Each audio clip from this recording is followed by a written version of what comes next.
Good evening. You all hear me? Thank you. Given it's around 7:30, my name is Bruce Canareggi, and I'm your town moderator. Tonight you're in for a treat because we actually have two town meetings. We have a special town meeting, which is going to be followed by our regular fall town meeting. I'm going to go ahead and read through my notes, which will cover both town meetings, so I have to go through it twice. So at this time, I declare that the warrant has been duly posted and published, and the reading of the warrant is waived. So welcome. I'd like to welcome, as I always do, the veterans that have served Millis and have served our country. So at this time, I'd like you to rise. Oh, thank you.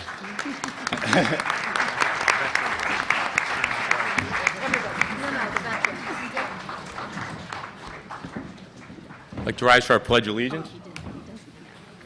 I pledge allegiance to the flag of the United States of America and to the republic for which it stands, one nation, under God, indivisible, for liberty and justice for all. Thank you. I'd like to introduce some state officials that are here. Tonight, Representative James Arena DeRosa is here. And I have to say that I've been doing this 3 years, and Representative DeRosa has always attended every town meeting. So I appreciate him coming. Our Select Board, Chairman Ellen Rosenfeld, Vice Chair Aaron Underhill, Chairwoman, sorry, and Mr. Craig Schultz.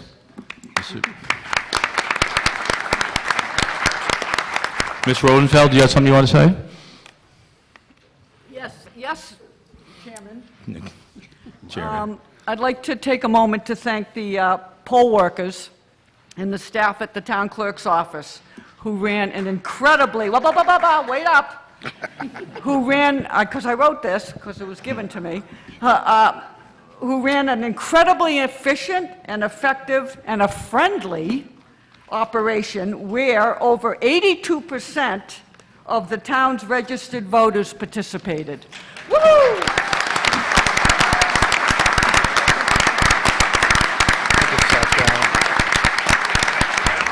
I just sat down. Good job. Thank you.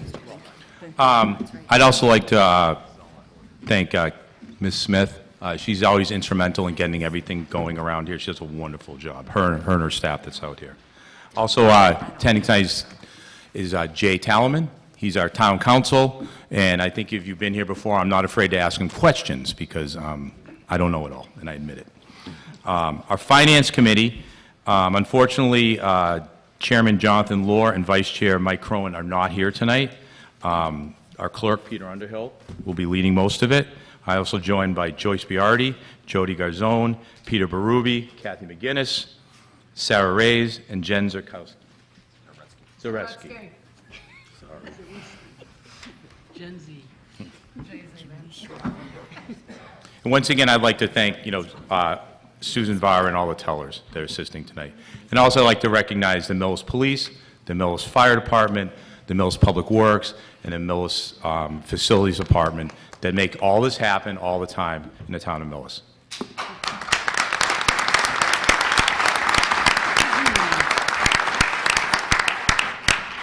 As in past practice, tonight I might require the assistance of a deputy town moderator to help put tonight. So I hereby nominate Mr. James McCaffrey. Would someone second that? Motion made second. Is there any discussion on that? All those in favor, please say aye. Aye. Opposed? Thank you.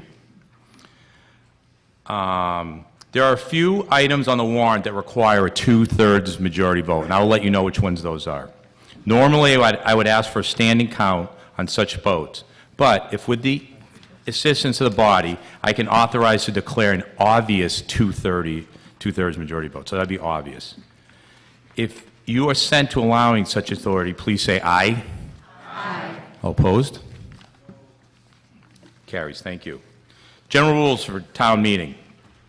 We're governed by town meeting and local bylaws. I will explain procedures as needed and will recognize requests for points of order. The first motion from each article will generally be made by the Finance Committee. Those who make the motions will have the first opportunity to explain their motion. All comments and questions shall come through me, the moderator. Please step up to the mic and provide your name and address. Motions and motions to amend generally must be in writing, provided that for mistrial clerical corrections, I can accept friendly amendments and will help with the procedure. I will try to balance discussion as I can. Everyone will have a chance to speak on a matter, but at a certain point, I want to avoid repetition, and I would ask that you do the same. There will be a max of 3 minutes when you speak at the mic, 2 minutes a second time to the mic, but don't be surprised if I hurry you along a little bit.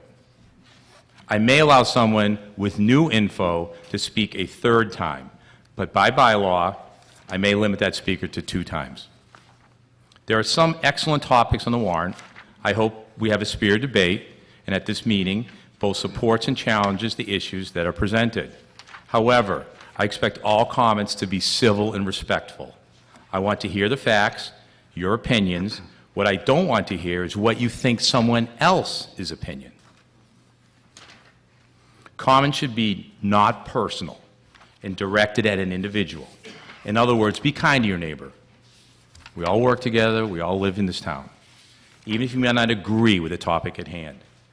We have many local officials. Between me and them, we will try to get any questions answered. I will ask for a voice vote, no shouting. If it cannot discern the result, I may ask for a show of hands. If that still cannot discern, I will have the vote counted. I will respect a call, the question, or a motion to cut off debate.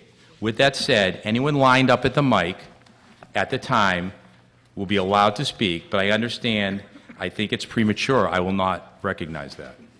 Similarly, if I'm hearing a lot of the same comments, I may abbreviate debate on my own and call for a vote. I'm not going to accept a motion or take articles out of order.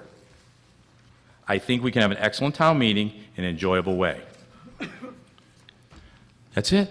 Questions? So we're going to go ahead and open the special town meeting. Mr. Moderator, Mr. Underhill. I move that the town vote to dissolve the special town meeting as the override failed at the ballot. Second. A motion's been made and is in seconds. Any discussion? All those in favor of dissolving the special town meeting, please say aye.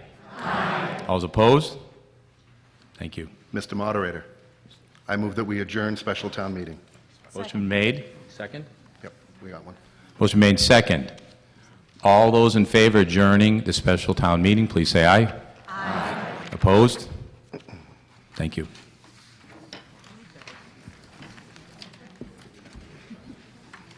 So for the record, that is the quickest town meeting ever. We're done. Go home. And Mr. Schultz, I win because you said town meeting be over an hour and a half. That's technically about. No, you didn't explain that. So thank you. Mind if I make a few comments before we start the regular town meeting? You like it? Yeah, if you okay. Mr. Underhill. Thank you. It's traditional for the Finance Committee chairperson to make a few comments before the town meeting. I'll keep it brief. Most of these are Mr. Lohr's words, not mine. My name is Peter Underhill. I will be filling in for Mr. Lohr and Mr. Crone as I am the clerk of the Finance Committee tonight. They both had prior commitments and send their regrets they could not join us. The Finance Committee is composed of 9 members, and although they were already introduced, I'd like to recognize the members once again tonight for their hard work, for their getting ready for this meeting tonight.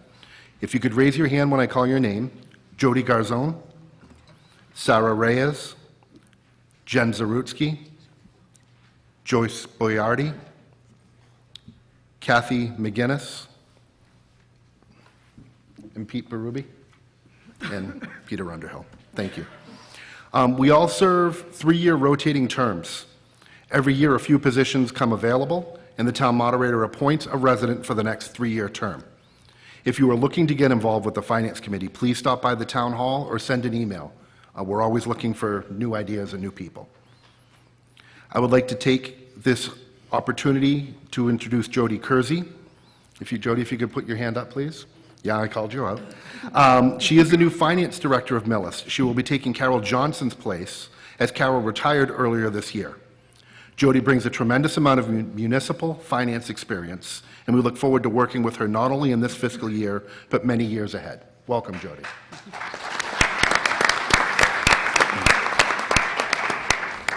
The goal of the Finance Committee is to review the town's budget, understand the needs of each department, recommend and vote on each article within the warrant, and present each article at the town meeting. You have our recommendations in the warrant in front of you, and we are prepared to discuss any questions you may have as the warrant articles come up. So with that said, let's review the articles and start with Article number 1, please. Mr. Moderator. Yes. Okay. I move that the town vote to transfer from free cash the sum of $33,618.38, transfer the sum of $8.31 from sewer enterprise reserves, transfer the sum of $11,458.86 from water enterprise reserves, and transfer the sum of $126 from stormwater enterprise reserves, for a total sum of $45,209.55 for unpaid bills as written in the warrant. This article will require a 4/5 vote, and thank you. Got a second, and I'll give, as Mr. Moderator said, I'll give a quick summary. So this semi-annual article, Is there a second to that motion? there was. No, go ahead. Okay, thank you. This semi-annual article seeks to fund bills incurred in previous fiscal years. The bills for this town meeting total $45,209.55 and will be funded from free cash, sewer, water, and storm enterprise funds, all is listed in the article. The Finance Committee unanimously recommended approval of this article. Discussion. Is there any further discussion on this article? All those in favor, please say aye. Aye. Opposed? Motion carries. Unanimously. Unanimously.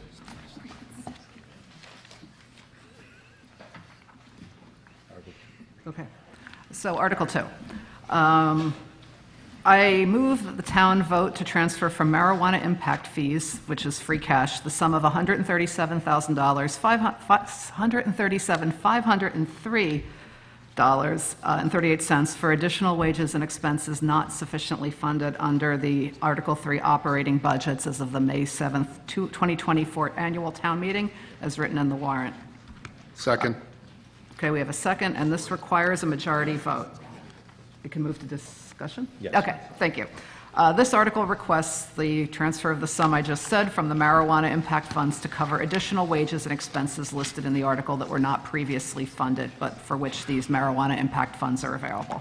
And the Finance Committee had unanimously recommended approval of this article, too. Is there any further discussion? This is just a majority vote. All those in favor, please say aye. Aye. All opposed? Unanimous? Mr. Moderator. Yes. I move that the town vote to appropriate the sum of $15,000 from the Community Preservation Open Space Reserve Fund for the signage for Public Open Spaces project. Second. Motion made second. Discussion? Mr. Moderator? Yes. If approved, this article would purchase signs for public trails and properties around Millis. Some of the signs are faded and need to be replaced, while other locations have no signs at all. The new signs will be made of PVC to ensure a long lifespan. Clearly identifying publicly owned land for the enjoyment of all is in the best interest of all of us in Millis. The money to be used for these signs is from a specific fund established for this purpose and does not draw from free cash or increase taxes in any way. The Finance Committee voted unanimously to recommend approval of this article. Thank you. Is there any further discussion on this? As I see none, it's a majority vote. All those in favor, please say aye. Aye. Opposed? Motion carries unanimously. Mr. Moderator. Yes, sir. I move that the town vote to appropriate the sum of $125,000 from the Community Preservation Historic Preservation Reserve Fund for the Lansing Millis Building Exterior Repair Project. Second. Any further discussion? Mr. Moderator. Yes, sir. If approved, this article would set aside funds from the Community Preservation Historic Preservation Reserve Fund, that's a mouthful, for the preservation of the Lansing Millis buildings. These funds are half of what has been determined as needed to seal the exterior of the building to prevent decay and degradation. This is not a complete restoration. It is simply preventing this historic building from becoming damaged by the elements. These repairs are not comprehensive, nor are they a historical preservation. It would be simply doing what is needed to prevent further damage to the building while other plans are being considered. The other half of these funds for this project are part of the next article, Article 5. For this article, Article 4, the money to be used is from a specific fund established for this purpose and does not draw from free cash or increased taxes. The Finance Committee voted unanimously to recommend approval of this article. Thank you. Is there any further discussion on this? Is there? I thought some. No, okay. Thank you. Being no further discussion, this is a majority vote. All those in favor, please say aye. Aye. Opposed? Carries unanimously. Mr. Moderator, Yes, sir. I move that the town vote to transfer from free cash the sum of $705,147 to fund the following capital items. Number 1, town buildings, an aerial boom lift for $52,923. Number 2, town buildings, Lansing Millis building repair for $125,000. Number 3, police tasers in the amount of $96,518. Number 4, firefighter turnout gear in the amount of $36,000. Number 5, DPW, Freightliner dump truck with plow and sander for $280,850. Number 6, Millis Schools, 2 transportation vans for 7D routes, $113,856, for a total of $705,147. This requires a majority vote. Second. Motion made second. Further discussion? Mr. Moderator, Yes, sir. as moved, this article requests appropriation for $705,147 from free cash to fund 6 capital requests for multiple departments. Per Millis's standard practice, the projects requested were submitted by the town departments and school district for review and prioritization by the Capital Planning Committee. The Capital Planning Committee systemically scores each project based on established criteria.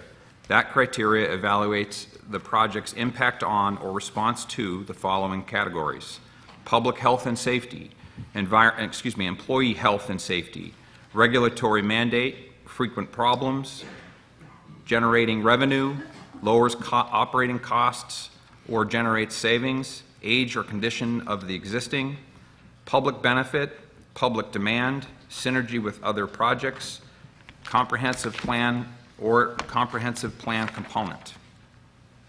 Capital Planning Committee members receive project information via documents and presentations by the project advocate, typically the department head. Committee members then review and score the projects independently and then discuss the scoring to establish consensus among the 7 voting members. Based on the final scoring, the CPC groups the projects into high, medium, and low priorities and transmits their report to the Select Board for their consideration and possible inclusion into the town meeting warrant for funding by town meeting. The Capital Planning Committee's report is included in the Finance Committee's report, mailed to voters and posted online in advance of every town meeting. Projects proposed for funding tonight are the aerial boom lift. Currently, the town does not own an aerial boom lift. It must rent one to perform any necessary high-reach work on town buildings, including the schools. The aerial boom lift would be used for a variety of maintenance tasks used on municipal buildings such as tree trimming, holiday decorations, exterior window cleaning, gutter cleaning, and general repair work. This piece of equipment would be shared by the town and the school departments. It would be stored inside the DPW garage to protect it from the elements.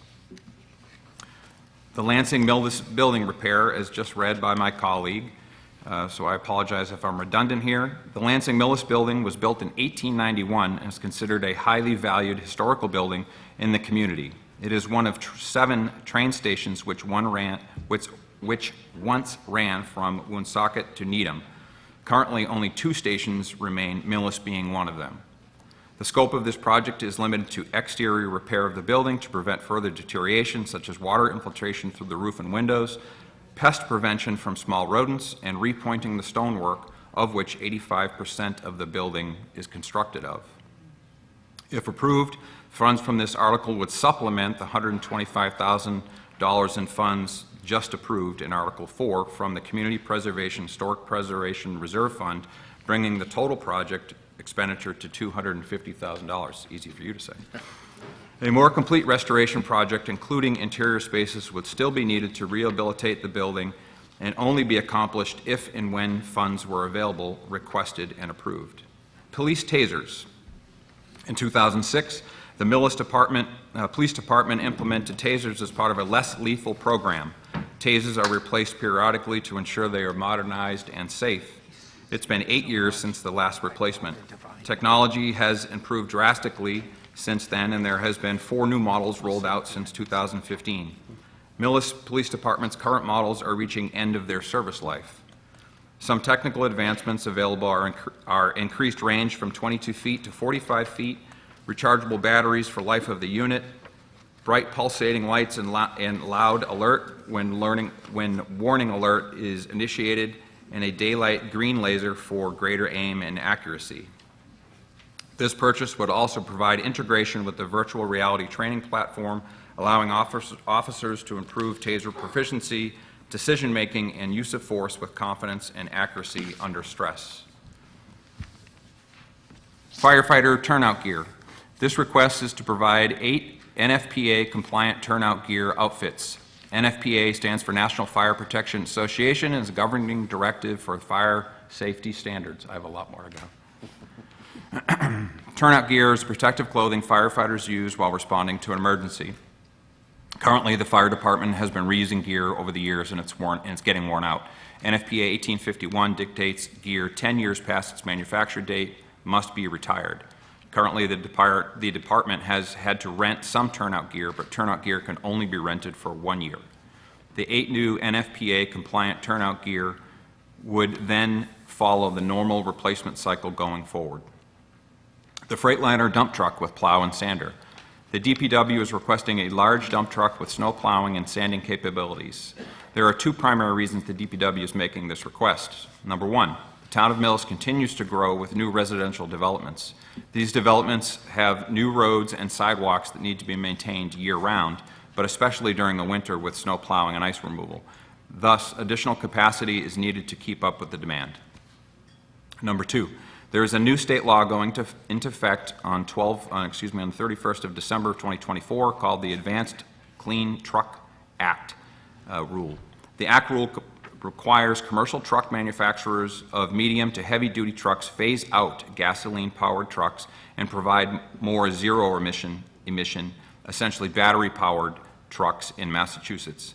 This mandate substantially increases the cost of large DPW vehicles. This dump truck falls in line with the DPW capital replacement schedule. It is even more prudent to acquire this dump truck now under the current law versus waiting until the Act law goes into effect, resulting in a much greater expense. 2 transportation vans for 7D routes. So-called 7D transportation refers to Massachusetts regulations for transport of students in vehicles other than traditional school buses. These vehicles are typically used to meet the individual needs of students when transport in large buses isn't efficient or appropriate. For instance, it can be used for students requiring transportation to out-of-district contract providers. Currently, 14 of the town's 20 vans have over 100,000 miles of service, with 5 of them having over 130,000 miles on them. 1 van is disabled and will not be fixed due to budget constraints. Currently, there are 4 7D routes contracted by an outside vendor, which costs $174,000 per year, which was not in the FY25 budget. Based on the current inventory of vans, including year, condition, and mileage, comparing lease versus buying options, purchasing these vans now make the most sense in the short and long term. The funding source requested for each of these capital expenditures is free cash. Thus, a single majority vote is appropriate. The Finance Committee voted 7-2 in favor of recommending approval of this article. Thank you. Is there any further discussion on this? Alan Handel, 11 J. William Heights. I move to divide warrant Article 5 so as to consider as separate groups the applicable warrant line items consistent with the Capital Planning Committee's priorities, moving from high to medium to low as follows. As Article 5A, tasers for $96,518, firefighter turnout gear for $36,000, transportation vans for $113,856, for a total of $246,374. As Article 5B, the medium priorities would be the aerial boom lift for $52,923, and the dump truck with plow sander for $280,850, for a total of $333,773. And as Article 5C, the Lansing Millis building repair for $125,000. Thank you. We did review this. Motion's been made. Would someone like to second it? Motion made and second. Is there further discussion on this? Oh, listen, just so we're all clear, we're not voting on the total number right now. All we're doing is voting on amending this into 3 different groups, okay? So is there further discussion? Yep. I'm presenting this motion on behalf of Jonathan Sussman, who could not be here tonight, and the Millis Government Collaborative, a group of more than 200 members concerned with disseminating information between the town citizens and government, many who have provided commentary and input here. The capital planning report for this warrant identified 3 different priority levels, high, medium, and low, for the various line items indicated in Article 5, yet they've been combined into a single vote. By combining all of the items into one vote, one of 2 things could happen. People may vote down a needed item in order to prevent expenditure on one item that they're not in favor of, or they may vote to include something they really disagree with in order to fund one particular item. These items have been presented as one article, but it's in our best interest to take a few extra minutes and vote each separately. Note the collaborative is not taking a position on any of the particular line items, only the way we vote for them. Thank you. Is there any further discussion? Mr. Moderator, Yes, sir. actually, I defer to my colleague at the mic. I was going over here. All right. Mr. Moderator, John Barry, 6 Paddock Lane. I'm the chairperson of the Capital Planning Committee. Thank you. I don't have any particular comment on the motion, but I just want to give a little bit of color on the scoring, the ranking system that we use, just so the audience knows that. Mr. Ruby went through the list of the various items that we consider when we do look at projects. I would say that the Lansing Millis building was a bit of an unusual project from our perspective, and candidly doesn't quite fit our usual scoring process, and that is in part the reason it got at the lower end of the priority score. So our process has worked very well for looking at turnout gear or dump trucks or school buses and that sort of thing. Candidly, it doesn't work as well as we might like for a historical building that has very unique circumstances. So just a little bit of color. I think that our group did agree, the Capital Planning Committee agreed, this is an important project, but per our scoring system, it got a lower score than the others. So just wanted to give a little bit of color there. It's something we're looking into to think about our process, if there's a way to better incorporate these kind of unusual requests. I mean, this is a bit of an unusual request, but just some color as to why it landed lower on the list. Thank you for your comments, and also thank you for your time on the committee, you and your other members. Any further discussion? Nicole Riley, 258 Village Street. Mr. Moderator, could you provide a point of clarification, please? Could somebody explain to me and to town meeting both what the Millis Government Collaborative is, what authority the town has given them, and what committees or boards they have collaborated with to come up with their recommendations? If someone wants to clarify, I don't believe they're recognized by the town, but they're recognized on Facebook. Thank you. Thank you. Mr. Moderator? Mr. Scholes. Yeah, I just want to elaborate on what Mr. Barry said. We have no criteria in the committee, and Mr. Barry and I have discussed this with the whole committee at one of our last meetings of adding it. We have no criteria for recreational, historic, cultural. If you want to buy a fire truck, we're the committee. If you want to build a playground, you don't score very high because it's not safety, it's not health and well-being. It just doesn't fall into our criteria very well. So the fact it scored very, very low, if we would have had a criteria for culture, historic, any of those things, it would have scored a 9 out of 9 on the priority. If you're asking me if it's a public safety need, it scores a 1 out of 9. So that's the reason it scored so low. Our metric is just broken.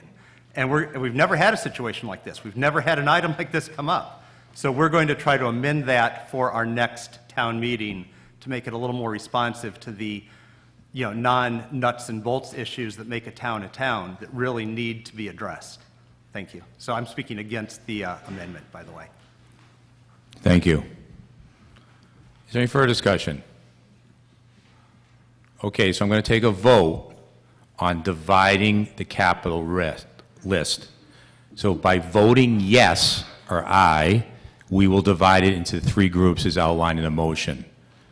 By voting no or nay, we will not, and we'll go back to the original motion. Does everybody understand? All those in favor, please say aye. Aye. All those opposed? Nay. I'm going to ask for a raising of hands. All those in favor, please raise your hand.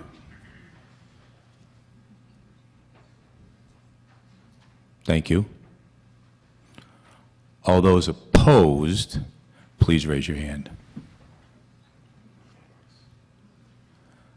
It's a majority vote, and I'm going with no. The original motion. Do you mind reading that again? Yep. Just the original motion for all of them. Mr. Moderator, Yes. I'm going to reread the original motion. Thank you. I move that the town vote to transfer from free cash the sum of $705,147 to fund the 6 capital items listed in the warrant. Requires a majority vote. Thank you. All those in favor, please say aye. Aye. All those opposed? No. Motion carries.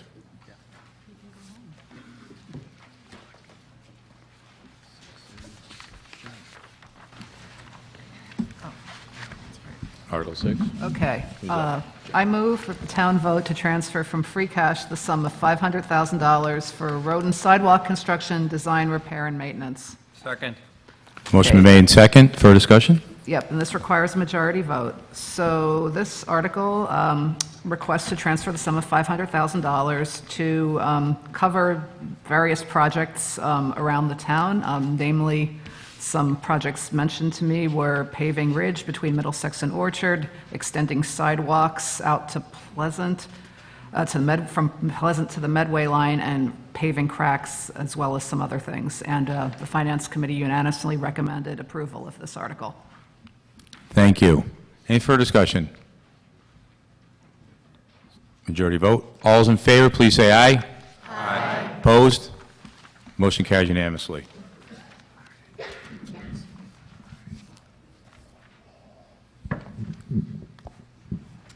Mr. Moderator, Yes.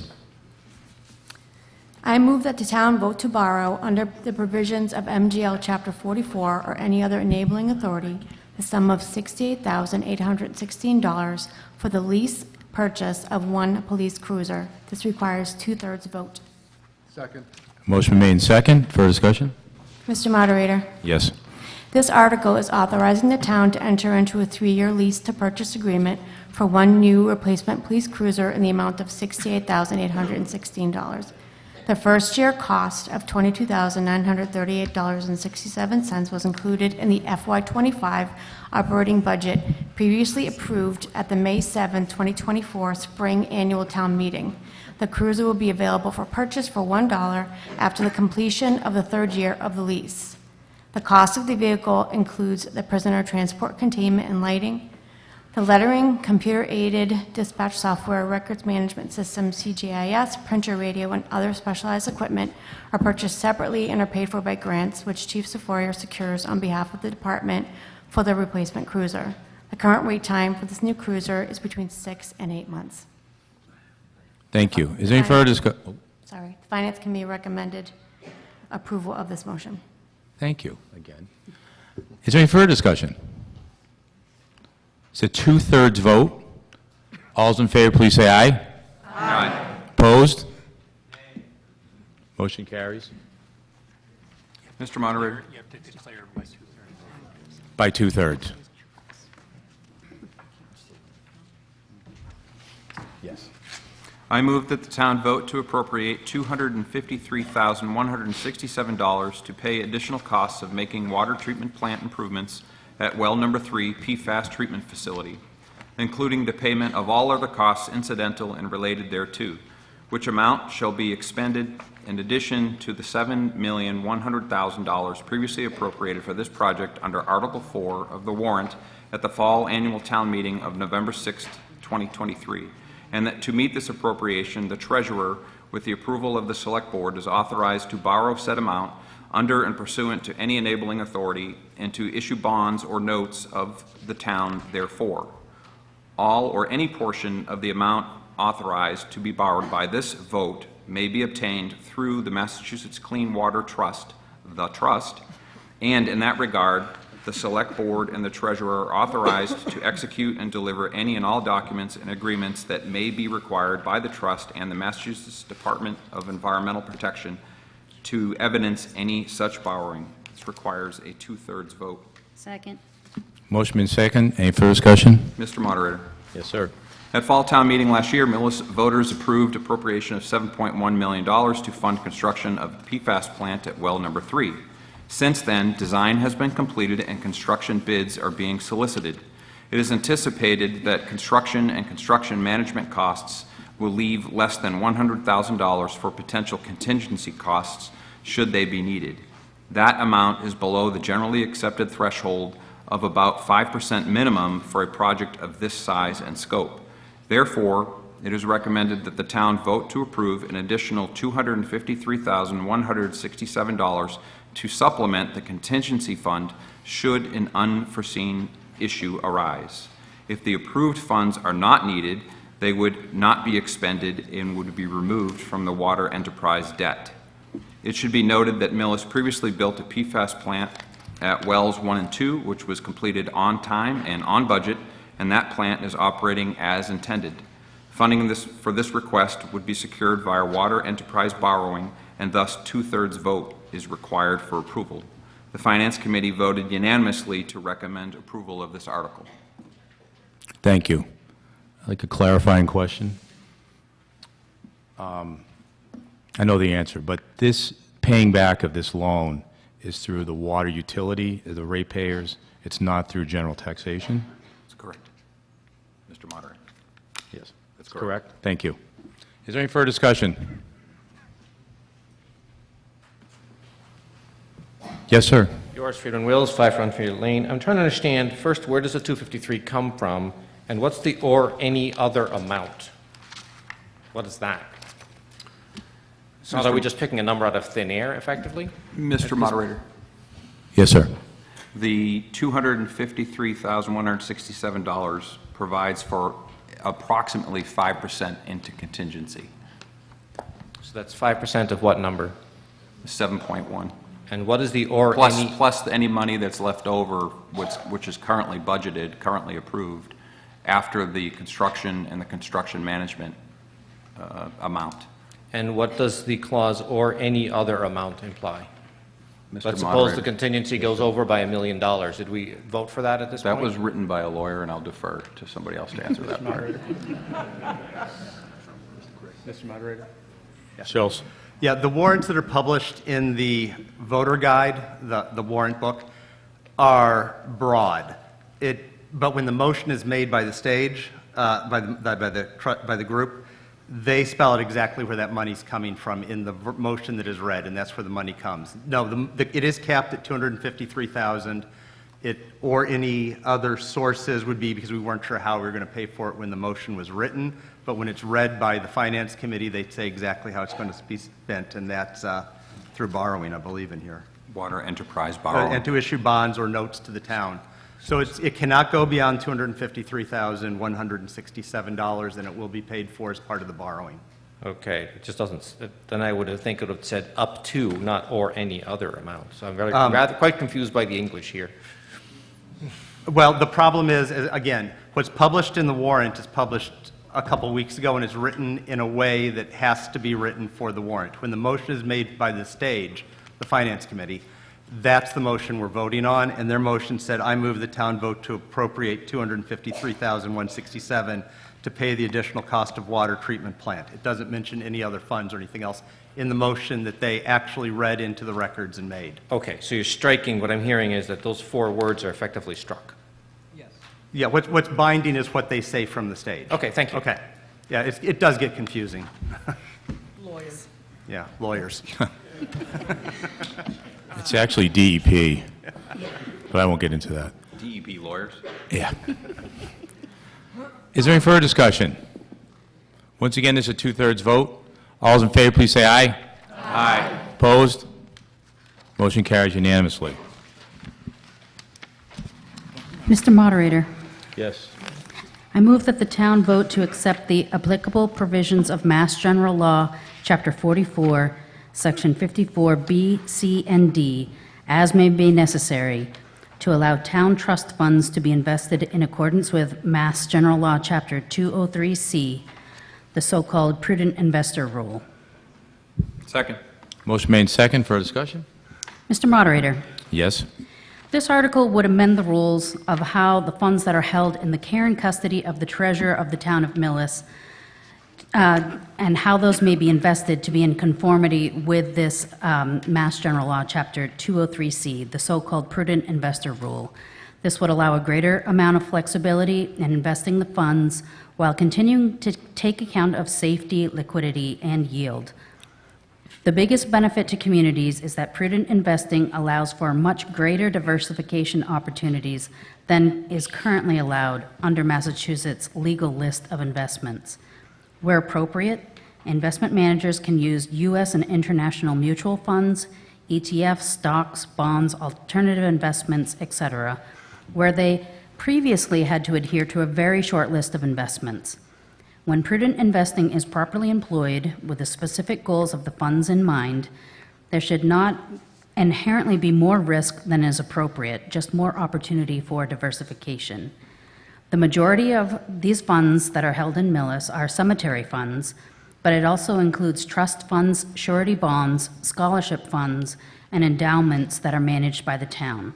As of June 30th, 2024, these funds in aggregate total less than $500,000.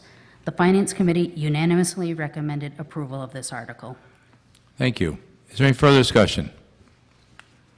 It's a majority vote. All those in favor, please say aye. Aye. Opposed? Motion carries unanimously. Mr. Moderator, Yes. excuse me. I move the town vote to transfer the care, custody, management, and control of town-owned property identified as 21-012-000, Rear Cedar Street, Book 5470, page 77, as recorded with the Norfolk County Registry of Deeds, from the Select Board for general municipal purposes to the Select Board for deposition. The Select Board submitted this. It requires a 2/3 vote. Second. Motion made second. Further discussion? Yes, Mr. Moderator. The Select Board and the administrative staff have recently begun the process of examining and reviewing all the various parcels of town owned by the town-owned land, and are determining whether or not those parcels will have any future potential use for the town. Many of these parcels are small, landlocked, unbuildable, and for a variety of reasons are unsustainable from any municipal use. A lot of words. Parcels that have been so identified should be declared as surplus. and should be disposed of whenever possible in order to put those properties back on the tax roll. Usually, these properties are purchased by abutters who would like to expand the size of their property. Property owners abutting these properties have expressed an interest in purchasing the properties. If the town meeting approves Article 10, then these parcels will be put for sale or auction in accordance with state law. Article 10 is a 1.3-acre landlocked parcel located in the vicinity of Cedar Street. The town has no legal access to this property and has no plans for its use. The Finance Committee recommends this article unanimously. If these funds, if the properties are sold, the funds will go to special revenue funds. Thank you. You're welcome. I'd like to make an amendment to the motion as read. It was expressed at the end for deposition. It should be disposition. I'm sorry, disposition. Thank you, sir. Is there a second for that? Second. All those in favor, please say aye. Aye. Opposed? Thank you. Any further discussion? Mr. Moderator, Yes, sir. Pete Germain, 21 Causeway Street. These, I assume, would be sold, not just given away. Is that correct? Correct. This is for land, this would be either sold or go to auction. It wouldn't be given away. There are people who abut this land, and the town has no access, so Not yeah. questioning that. I just want to make sure that we understand. Absolutely. Thank you. Thank you. Is there any further discussion? This is a two-thirds vote. All those in favor, please say aye. Aye. All opposed? Motion carried unanimously. Mr. Moderator, Article 11. Yes, ma'am.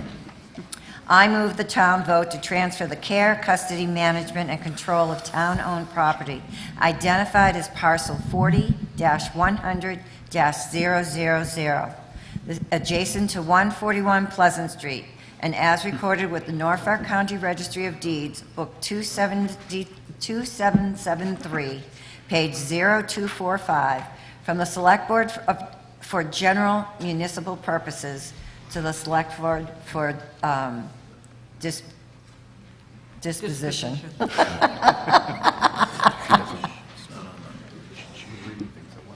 Disposal. Could you please read it one more This was submitted time? by the Select Board. We would require a two-thirds vote is required. Thank you. She meant that disposition. Is there further discussion? Being no further discussion, this is a two-thirds vote. Mr. Moderator, There we was- have a minute. We need a moment. There was some verbiage in the motion that wasn't written here. We just need to clarify. Where the adjacent to 141 came from, because that's not on the motion as written. It was originally from the motion. I apologize if there's an error in that. If we could read from the motion, from the book, from That town was meeting. from the book. I will correct myself. Where are you referring to? You were saying adjacent to 141 Pleasant Street. There's nothing in here that says adjacent. to Oh, my 141. apologies. So we need to read directly from that. Certainly. There's always one in every crowd. We need to resubmit the motion, Mr. Moderator? Mr. Moderator, Yes, I ma'am. am correcting the motion. I move that the town vote to transfer the care, custody, management, and control of town-owned property identified as parcel 40-100-000, and as recorded with Norfolk County Registry of Deeds, Book 2773, page 0243, from the Select Board for general municipal purposes to the Select Board, and it says disposition. Mr. Moderator, I'd like to make an amendment. The page is 0245. Just accept that friendly. Motion been made to amend. Second. Motion made second. All those in favor, please say aye. Aye. Opposed? So motion been amended. I'm going to read this one more time, okay? And please correct me if I'm not saying it, okay? Actually, is there any further discussion on the motion before I read it? Okay. I move the town vote to transfer the care, custody, management, control of town-owned property identified as parcel 40-100-000 as recorded with the Norfolk County Registry of Deeds, Book 2773, page 0245, from the Select Board for general municipal purposes to the Select Board for disposition. How'd I do? All right. Is there any further discussion? Mr. Moderator. Mr. Maine. Pete Germain, 21 Causeway Street. Again, I question, I'm not particularly familiar with this piece of property, but I want to make sure it's understood that it'll go for auction or not be just given away under any conditions. Again, once again, it is the same discussion that we had previously on Article 10. The property would not be given away, it would go to auction. It is adjacent to 141 Pleasant Street, just to give you the information. I won't go through the whole explanation because it's the same explanation as it was for Article 10. Pete, I will say thank you. Pete, I can answer this. Pete, they go to auction. They're not given away. We will at least have our expenses covered. I'm asking the question just for clarification. It was not stated in the article. That's why I'm asking. Okay. Thank you. Thank you. Any further discussion? This is a .2-acre parcel off Morris Street that's extremely small, and the town has no plans for its use. Thank you. The Finance Committee recommends this article unanimously. If this is sold, the funds will go to a special revenue fund. Thank you. You're welcome. This is a two-thirds vote. All those in favor, please say aye. Aye. Opposed? Carried unanimously. Article 12, Mr. Moderator. Yes, ma'am. I move that the town vote to delete Article 7, Section 38 of the general bylaws in its entirety and replace it with the language written in the warrant. Motion made second. For discussion. Mr. Moderator. Yes, ma'am. When certain events occur regarding the Charles River stream flow, this state-mandated bylaw, applicable to users of the town's water system, triggers restrictions for public water use. Another requirement includes 6 inches of topsoil on all new construction. This bylaw allows for financial penalties of $50 for the first violation and $100 for subsequent violations. The Finance Committee voted unanimously to approve this article, and majority vote is required. Thank you. Thank you. Any further discussion? This is a majority vote. All those in favor, please say aye. Aye. All opposed? Carried unanimously. Mr. Moderator, Article 13. Yes, ma'am. I move that the town vote to delete Section C, subsections 1B and C, and 2F, J, and P of Section 8 of the zoning bylaws and replace with the language as written in the warrant. Motion made second. For discussion. Mr. Moderator, Yes, ma'am. this bylaw is technical and required by the Massachusetts Department of Environmental Protection, whose goal is to diminish the phosphorus load into the town's drainage systems and to increase the town's, quote, green infrastructure, quote. Briefly, the town shall refrain from allowing the creation of impervious areas that prevent penetration of surface water. Approval by the Director of the Department of Public Works is required in many instances. This bylaw is the result of a study requested by the Enterprise Committee. The Finance Committee voted unanimously to approve this article, and two-thirds vote is required. Thank you, Mr. Moderator. Thank you. Any further discussion? It's a two-thirds vote. All those in favor, please say aye. Aye. Opposed? Motion carried unanimously.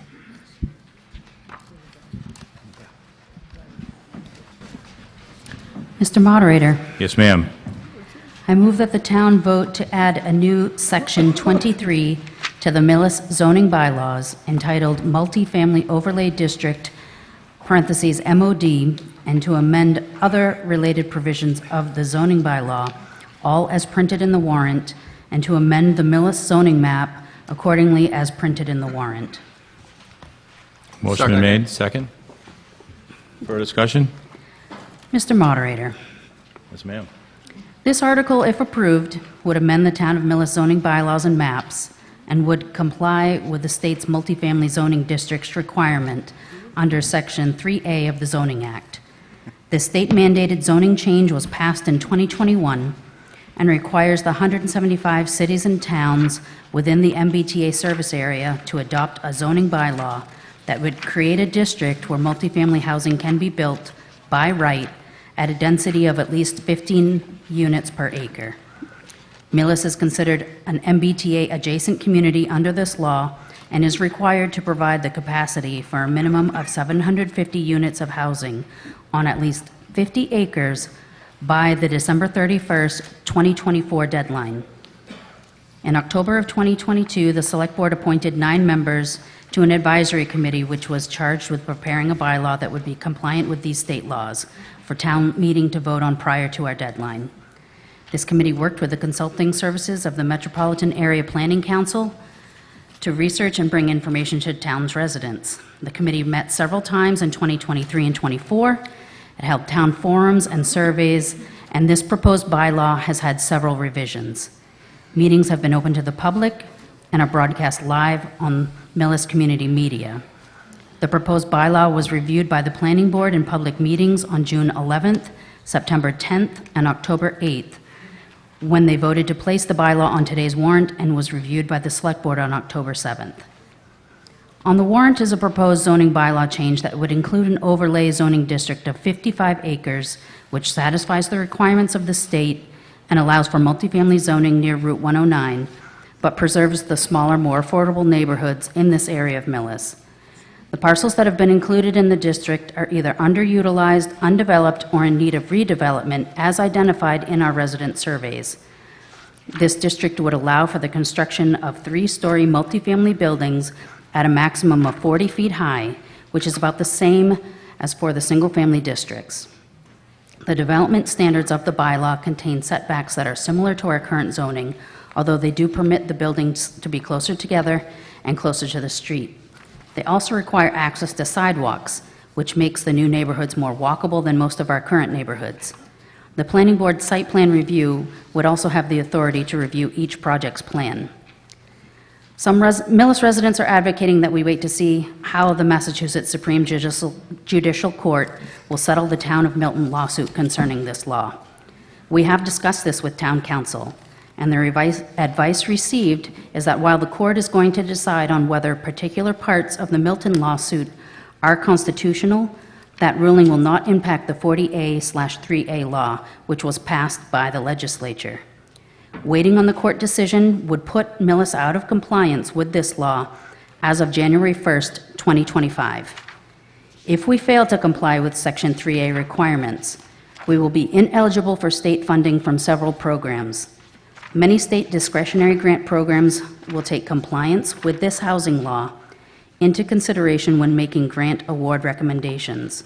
Determinations of compliance also may inform other funding decisions by other state agencies which consider local housing policies when evaluating applications for discretionary grant programs or making other discretionary funding decisions. These programs have provided over $264,000 in grant funds to Millis over the past few years. If we do not pass this bylaw, we will be locked out of a growing list of state grant programs, and it will open up the town to expensive litigation by the state. In this time of belt-tightening in Millis, we would lose access to those funds and risk spending thousands of dollars fighting the state on a bylaw that could benefit us with increased development and tax revenues in an underdeveloped area of town. With these zoning changes, our town could increase tax revenues and move in the direction of remaining a vibrant community of all ages and income levels with sufficient housing supply to accommodate all generations. The Finance Committee recommended approval of this article by a vote of 8 to 1. Thank you. Excellent work. Is there any further discussions? Ms. McGinnis? Mr. Moderator, Kathy McGinnis, 78 Island Road, a member of the Millis Finance Committee and a former 22-year member of the Millis Planning Board. I rise to speak against passage of this article On October 7th, the Supreme Judicial Court heard oral arguments on the legality of the statute. It was a robust discussion with particular emphasis on whether the requirements written by the Executive Office of Housing and Livable Communities, that's the agency charged with overseeing our bylaw, are in fact guidelines, or are they mandates that must be included in the town's bylaw? Most importantly, Mr. Moderator, the town has not been provided with two critical studies, a fiscal feasibility study and a business sustainability study, that the legislature required that the state and not the town of Millis prepare for the 3A committee, the planning board, and all of us to assist in our deliberations. Certainly, the legislature determined these two studies are required and essential, yet not important enough for our 3A committee or planning board or us. Tell me this, how can a committee draft this bylaw when they never even received not one but two studies that the legislature voted important enough to require? Fiscal sustainability and business sustainability. Nope, not required. We didn't need them. We have been advised by town council that, quote, the Supreme Judicial Court is going to decide whether particular parts are constitutional. There has been comment that this town meeting should pass this article, and then when the court releases its decision, we can all come back here for yet another town meeting with another bylaw that will or will not include what the court determines. Rather, why don't we wait until the court decides what, quote, parts, quote, as town council stated, are constitutional, and then pass a bylaw that conforms. Mr. Moderator, we have been told that if we do not approve this bylaw tonight, we would lose grants. Here are some of the grants the town has previously received that we would not have been eligible for. $10,000 was received to pay for part of a 2021 town center study. Also, quote, we are currently receiving $64,000 grant to pay for the technical assistance, quote, in preparing this dreadful bylaw. So someone or some group got $64,000 to write what is before us. Millis also received a whopping $170,000 for a so-called municipal vulnerability preparedness study. So now we know where the flooding will occur in the future due to climate change. Can you imagine that, Mr. Moderator? $170,000 to tell us how high the water and from whence it will come when the climate changes. We are fortunate to have 3 elected representatives, one here tonight, looking out for our best interests. Let's all ask them to give us permission to approve an appropriate bylaw by July 30th, 2025, when perhaps we have received these studies. Our deadline is December 31. Although the committee began work in 2023, this current version has been before the planning board a mere 3 times. Ms. McGinnis, Moderator? I have to ask you to move along. It's been over 4 minutes. Oh, I'm sorry. That's okay. Just close. Keep reading? No, I guess we can't. Lastly, the recent election brought out a lot of voters. Interest in the local government process, I hope, has been rejuvenated. Let's get a committee formed, the type of committee that my colleague Jody Garzon deserves to assist her expertise in navigating this complicated bylaw. Hopefully then, the planning board would consider using its own engineer to prepare drawings of what the development constructed in accordance with any proposed bylaw would look like, with setbacks, height requirements, and the like. Mr. Moderator and residents, thank you for your consideration. Thank you. Further discussion, sir? Chris Fitzgerald, 224 Exchange Street. I'm opposed to this article because I think it's going to have a detrimental effect on the quality of life in our town. And I'm referring to traffic. My house is located close to where Rossi's restaurant used to be. And over the years, I've noticed that every year At rush hour, the traffic backs up further and further and further. Now it's going, say, 4:30 p.m. It's going beyond the old Rossi's.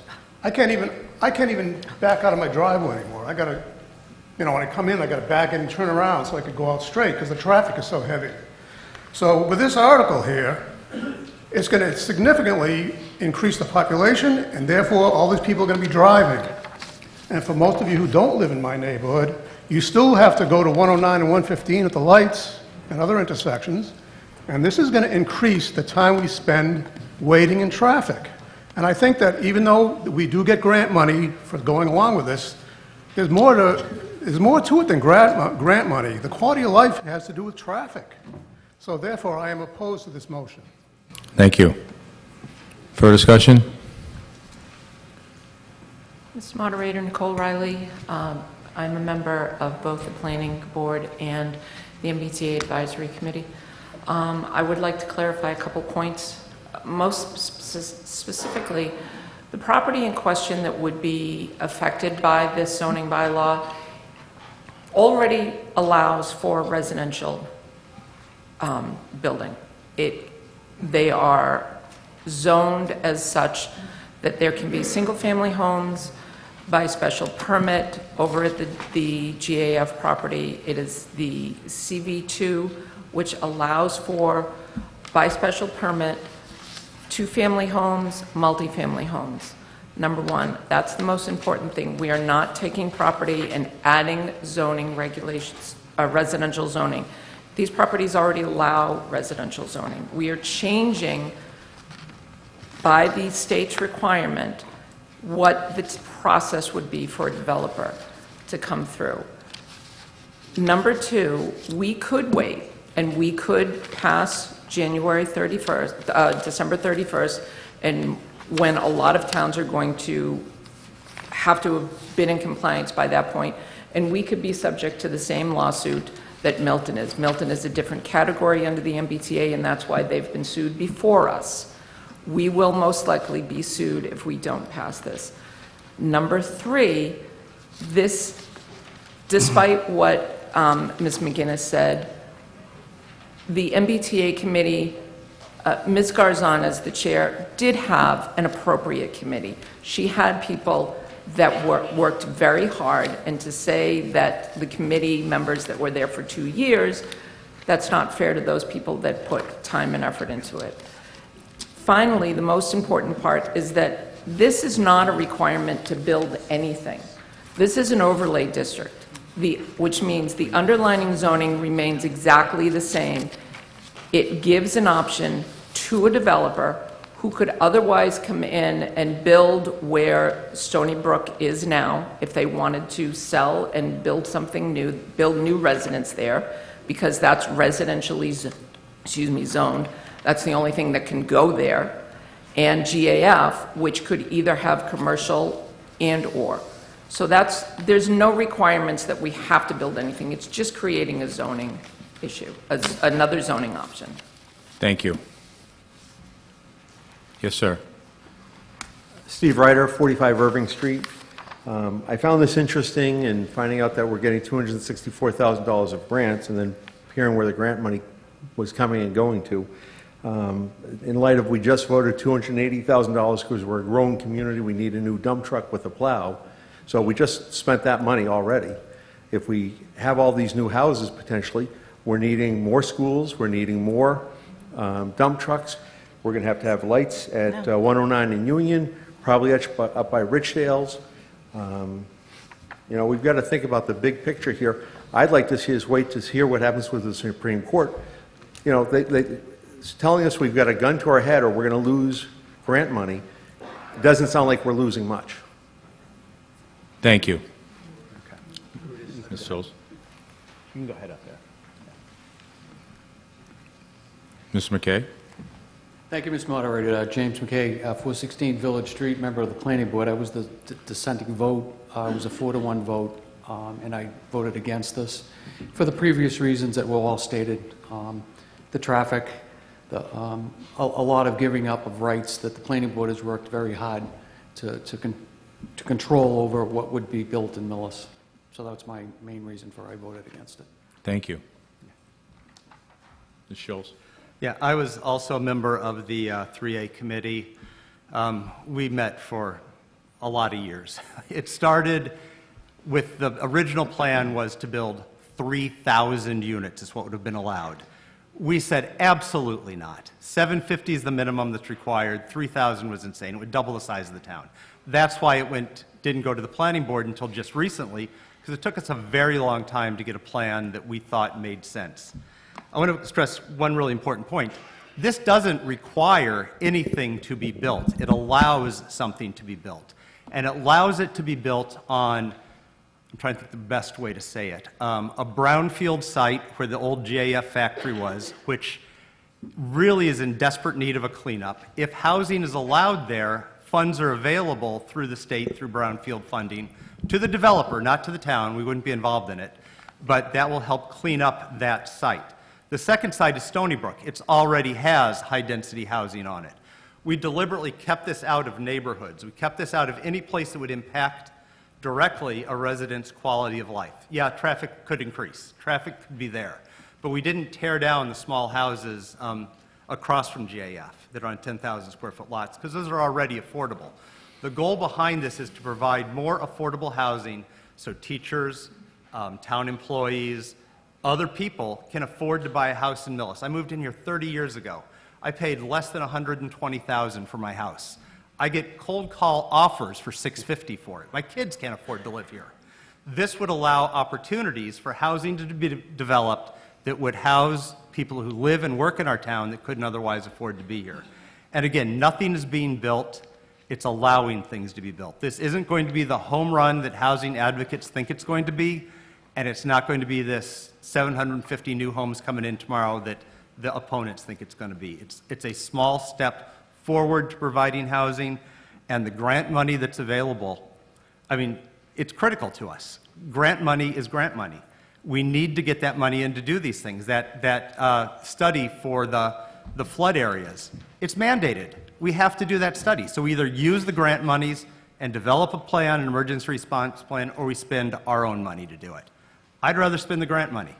The dump truck, it's 30 years old. We're replacing it now because if we don't replace it now, we have to go electric. It's not a growing population that's requiring the new dump truck. We got a 30-year-old dump truck that we need to replace. It's not adding a new one. So a lot of these arguments, while I listen to them and I understand them, let's talk about what it really is. It's the potential to build homes on a possibly brownfield site and a place where we already have high-density housing. We didn't bring this in to wreck a neighborhood. We didn't bring this in to tear down your house and put up a condo. The designs are quite deliberate to keep a New England feel to it. Thank you. Just in time. I was just going to warn you. Yes, sir. I was timing him. It was actually 5 minutes. Good evening. My name is Eric. Excuse me, sir. Who are you and where do you live? That's what I'm going to get to. My name is Eric Poradowski, and I live on 147 Dover Road. I was actually ready to talk about the Proposition 2.5, but it's done. So I just want to tell you guys, we don't want to look like towns of Dover or Milton. Especially Milton. I drive to Milton almost every single day, and the town has a name of very unfriendly neighborhood. Millis always had a reputation of to be very friendly and very welcoming neighborhood. And I know we're looking at this from different angle, but I would say you got people who also need to exist somewhere. So why not to allow some extra buildings to be built in the town? Sometimes it might not be as bad as it seems. And Millis might be able to get grants in the future. You're talking about current grants. We might be able to get some money in 5 years, 10 years. There's always a possibility we might be able to get some extra funding. Also, we might be looking at tax deductible items, tax deduction. So I don't want to talk too much. I have to tell you honestly, I have to run to the bathroom. Greg was talking a little bit too long. But like I said again, you know, we were always very friendly town. And when I listen to people around here, it seems like people don't want it, people just don't want it, you know. But thank you very much for listening to me, you know, so have a good night. No, thank you, and thank you for recognizing us as a friendly town, because I feel the same way. Yes, ma'am. I can't believe I have to follow him. I'm Loring Barnes, and I live in the John Richardson House on Curve Street. And through the moderator, I feel that we're honored to have our state representative here and the voice of our state legislature on this very important issue and very complicated issue is so important.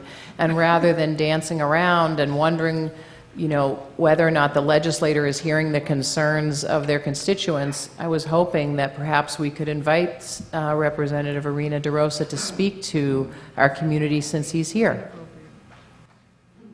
That puts you on the spot. No. Yes, sir. Mr. Moderator, my name is Wayne Carlson. I'm at 261 Union Street, and I was on the 3A committee. Two things. One is the grant money, really, a better word for it is hush money. If we don't do it, they're going to take money away from us. The second item is that 750 units that we're talking about will increase the living units within the town by about 25%, which is quite substantial. Thank you. Thank you. Yes, sir. Mr. Moderator, I just wanted to touch base on the issue of the different grants that the town could receive as part of this. If anyone's aware, the legislature just approved a $4 billion economic bond bill recently, and through that legislation, they basically doubled the amount of grants that are related to the MBTA compliance regulations. So to me, it's not a matter of what we received in the past, it's what we're going to lose going forward. So I just want to make sure that the town meeting is aware that the number of grant programs that the state is linking to this requirement is growing, and failure to proceed and meet those regulations will have an impact on the town's ability to move forward with certain types of projects and programs as part of that restriction. Thank you.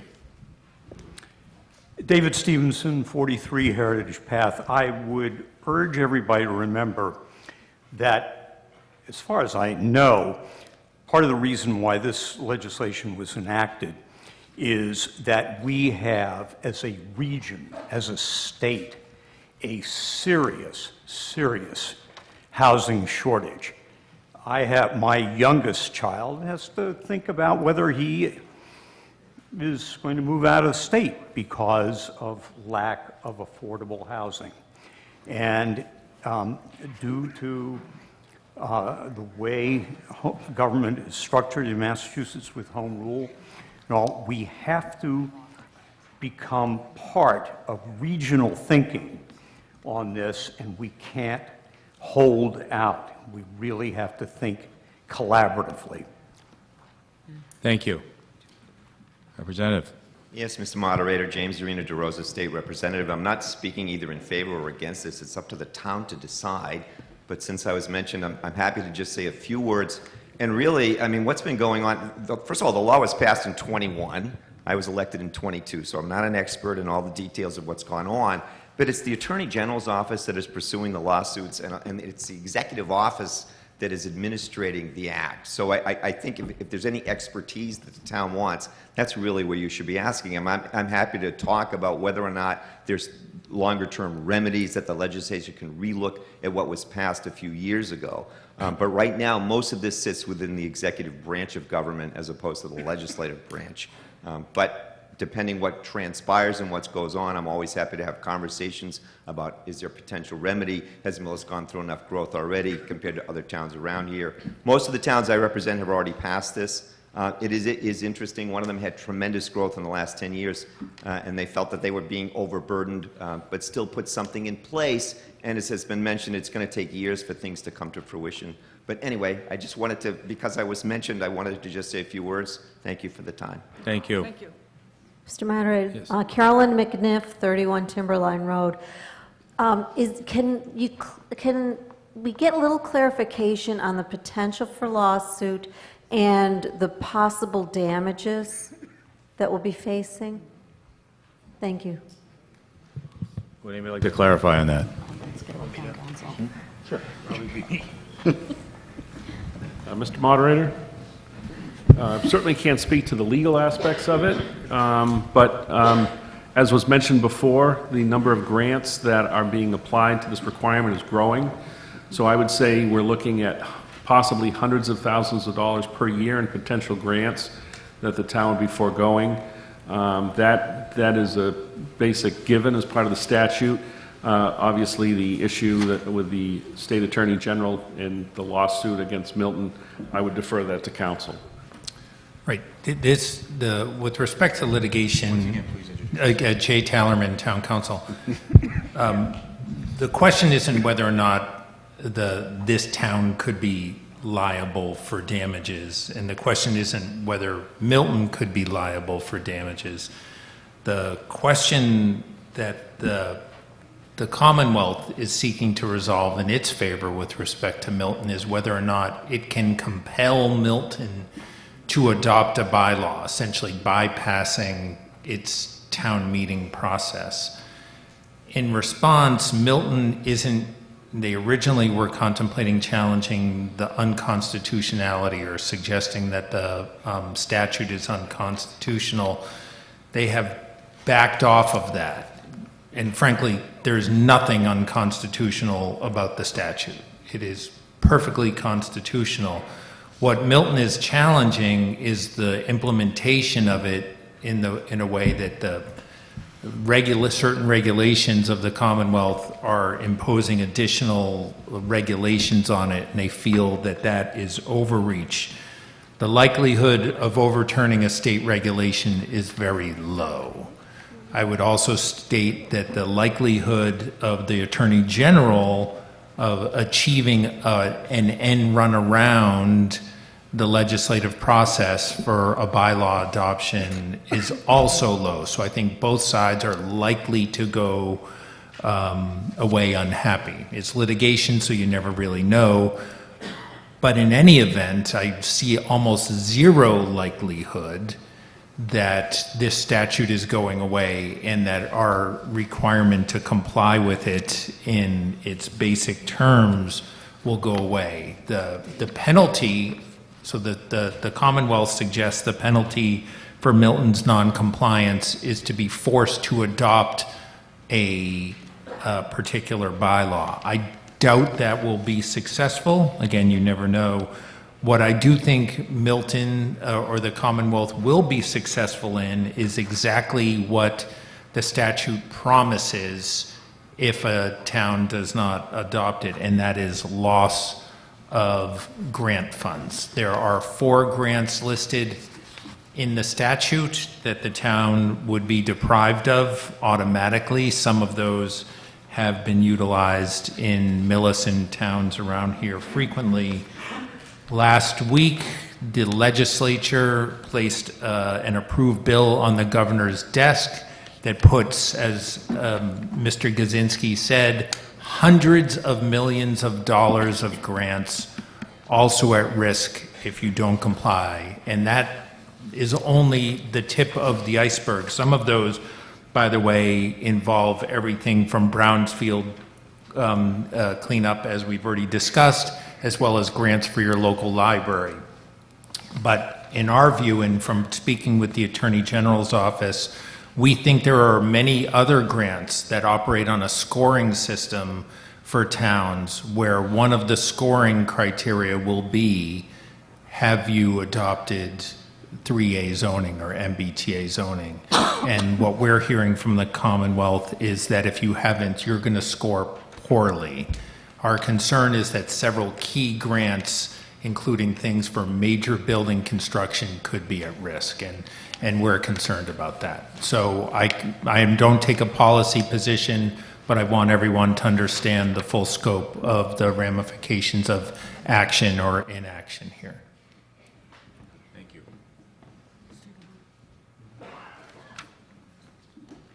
Is there any further discussion? So this is just a majority vote. So all is in favor, please say aye. Aye. Opposed? No. I'll ask for hands. All those in favor, please raise your hand.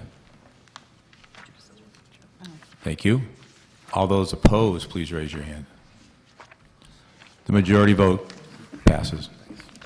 Thank you. Who's up? 15 is Joyce. Okey dokes. This is Article 15, Mr. Moderator. Yes, ma'am. I move that the town vote to amend the Millis zoning bylaws as most recently amended by amending the various sections identified in the warrant. This was submitted by the planning board. A 2/3 vote is required. Second. Motion been made second for discussion. Mr. Moderator, Yes, ma'am. this is to add a definition to Section 2. Definition as follows. Private dog park, a recreational facility with a minimum of 5,000 square feet of enclosed indoor space used for on- and off-lease recreation and trainings of dogs. The facility may also include fenced-in outdoor recreational spaces. The licensed sale of alcoholic and non-alcoholic beverages for consumption on premises is permissible accessory use. No private dog park shall include a sit-down, full-service restaurant. This is to amend Section V, Table 1, Use Regulations, Retail and Services by adding Section 43. This would only be allowed in the industrial IP and IP2 by the Special Permitting Board and will require approval by the Planning Board. The Finance Committee unanimously approved this article. Thank you. Is there any further discussion? It's a 2/3 vote. All those in favor, please say aye. Aye. Opposed? We'll raise our hands. All those in favor, please raise your hand. Thank you. All those opposed, please raise your hand. Motion carries by 2/3 vote. Thank you. Article 16, Mr. Moderator. Yes, ma'am. I move that the town vote to amend the Millis zoning bylaws as most recently amended by amending the various sections identified in the warrant. This is in addition to what was originally written as a warrant. It says, provided that the new section shall be numbered 44.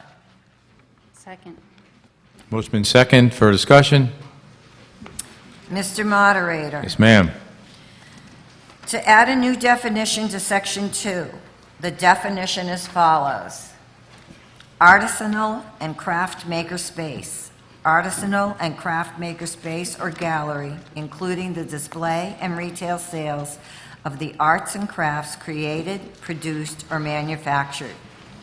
To insert a new principal use, number 44, to Table 1. Use regulation under retail and service as follows. Current zoning bylaw, page 31. Artisanal craft maker space. To amend Section V, use regulation, Table 1, use regulations, retail service, principal use, number 6, drive-up windows, by changing from N, not permitted, to SPB, permitted by special permit, Board Planning Board, in the CV2 zoning district. This will require review and approval by the Planning Board. The Finance Committee unanimously approves this article. Thank you. Is there any further discussion? This is a 2/3 vote. All those in favor, please say aye. Aye. Opposed? Motion carries unanimously.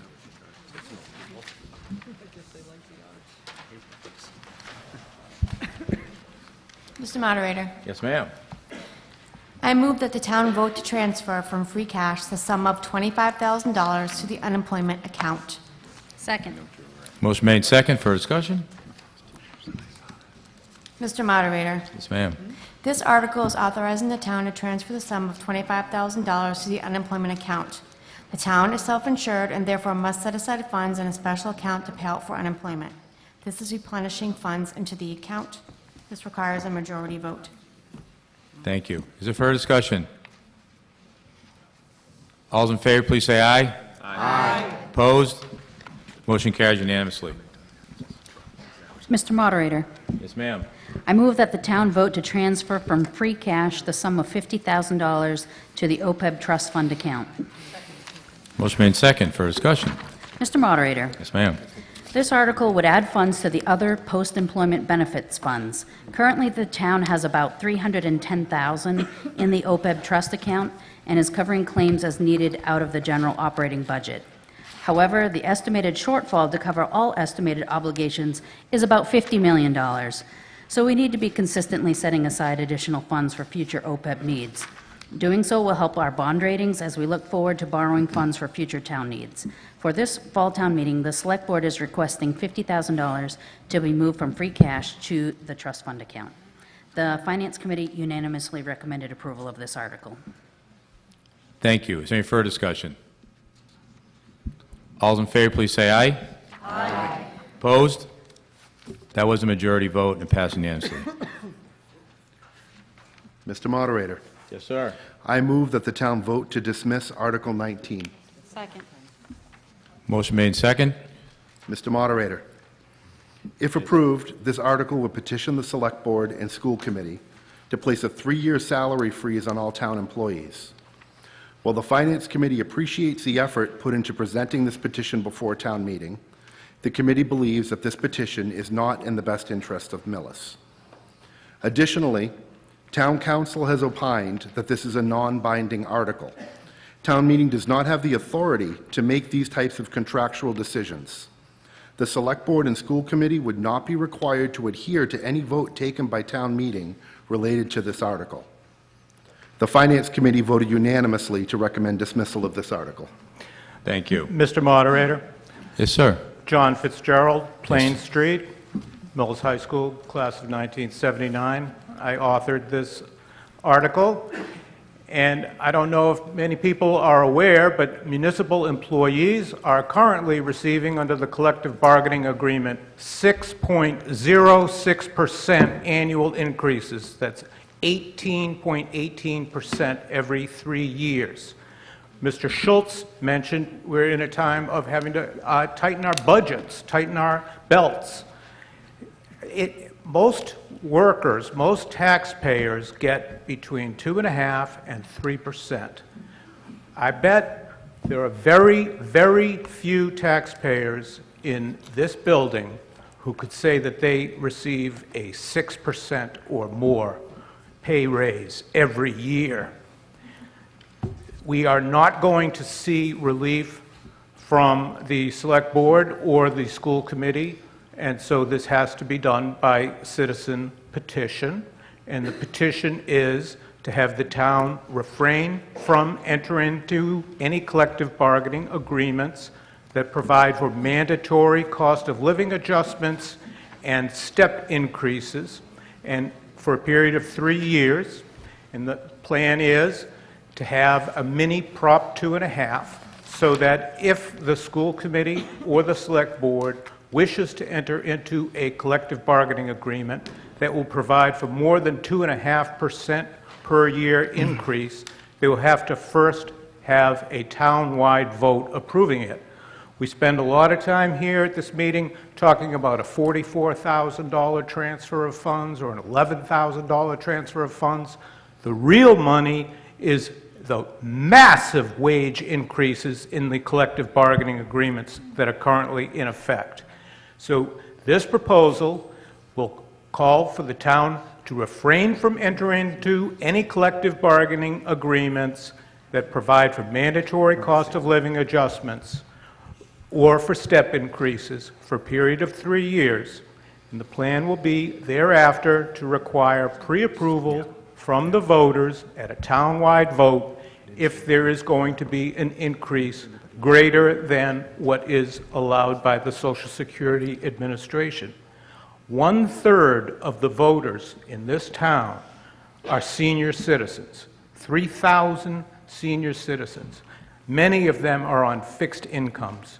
It is not fair for senior citizens to only get a 2.5% a cost of living adjustment from Social Security and then to have to turn around and fund more than 6% annual raises to town employees. That works out, they are currently getting a 1% raise every 2 months. That's how this works out. I had invited town council to come to the finance committee meeting. He didn't come, so I'm just hearing this opinion off the cuff now.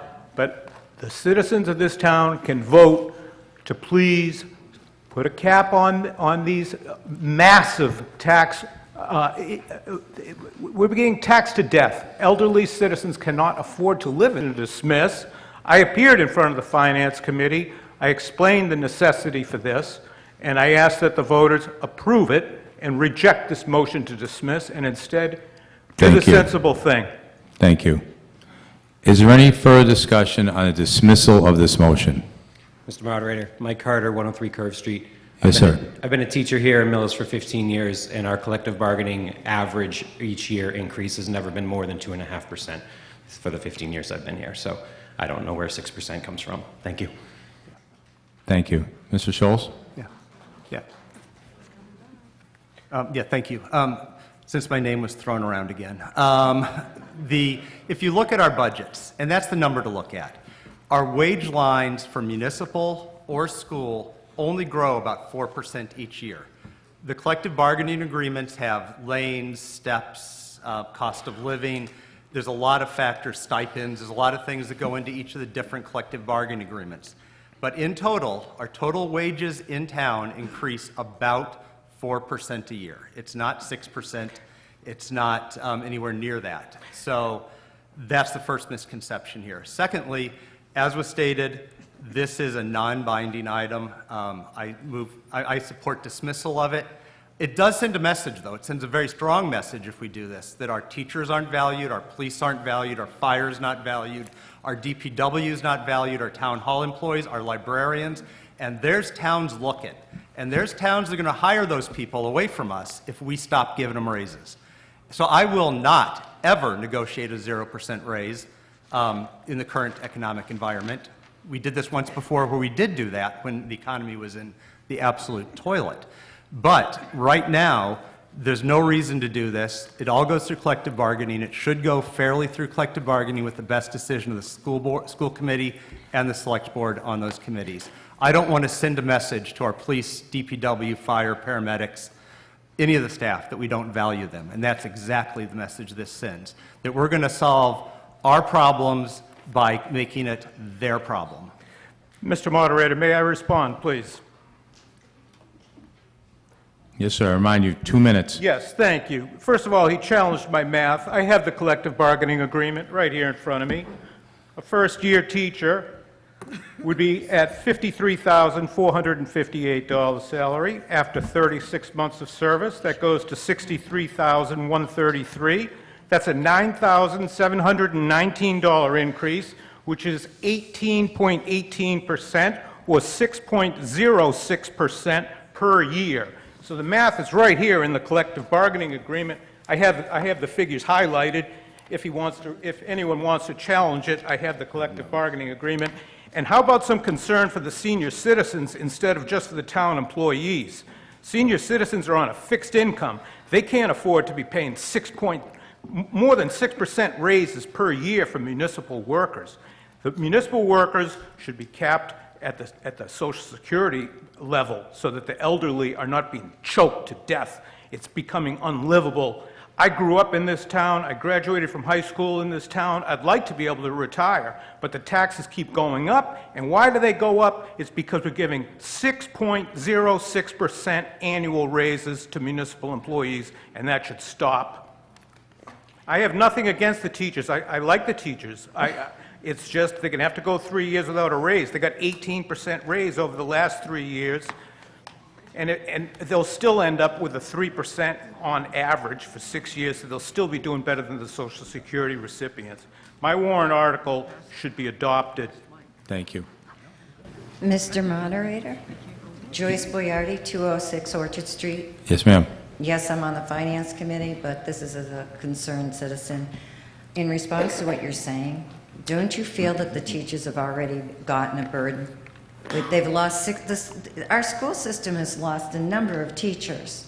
The teachers that are remaining are working their butts off to educate our students to do the best job that they possibly can.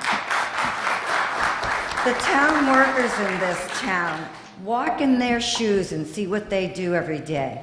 I work with a director here at the Council on Aging who is overworked and underpaid, I'm sure, but she constantly has a smile on her face and she's welcoming to every single person that walks into that building. Our Treasurer's Department, they bust their cookies. Our DPW, he has been wanting another staff member for how long? And yet he keeps getting told no, no, no. Yes, it's hard on us seniors. I'm a senior. I have a hard time sometimes making ends meet. But it comes to the point where you have to support the town you live in, and you have to support the people that work for your town. That's enough. Thank you.